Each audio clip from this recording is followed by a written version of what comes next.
Hi guys, thought I'd review this Dapol 00 vent van. This one's in the grey Rails of Sheffield livery. Quite simply because I buy a lot of my stuff from there and I just thought it'd be nice to have one. I have 5 different plans for it. You can see at the end. There will be no history on this video, and also I am not sponsored by Rails of Sheffield. But I do have one thing to point out, if I can. On the box, it's just a plain old box. At the bottom down there, and if you can read that, it tells you that this model is made for adults collectors. But if you look underneath, it says anyone under 14 because of small parts. There isn't really that many small parts, if I'm honest. So let's get into detail. So this is the way I'm doing it today. To the underside detail, metal wheels, always good. It's all moulded, massive screw there which is a little bit off-putting. It's made in Wales. I think these are NEM pockets, couplings are quite small ones. One's a little bit loose, this one's a little bit loose. Buffer beam. Not much there really. There's a hook and some, looks like moulded buffers. Then we move on to the side here, and we have the livery. This one is Rails Limited, and then on the other side we have the Rails Sheffield with all the stuff. Some nice work down there with the XP and all that. It's quite nice, quite readable too. The roof is what I expected. It's a little bit more fine detailed than the graphite one or the Graham Farish one I've got, which we'll have a look at in a minute just to do a quick comparison. It's got a sticker there, but saying that there's not much difference. Just a quick comparison. There's not much difference between the Dapol one here and the graphite or Graham Farish, depending on your preference. This one here, I think there's about 40 years difference. I think one's from the 70s and one's from the 2010s, I think. The only difference I can really see is the couplings, and the roof vent for the rain thing is more fine, and the stickers are more legible, but you can't go wrong with a bit of bass. So not much difference overall. They go for about £5 and they go for £10. So it's up to you.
So yeah, guys, that's the end of the video.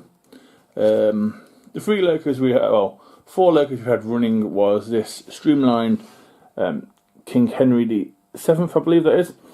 That was a passenger train with the Dapol wagon over there.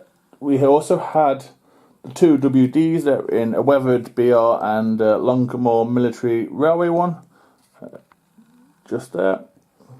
And then we had the Christmas one there too. The reason I ran them 4 is, one, to show you what it looks like on a freight train. Does it stick out? I'm not sure.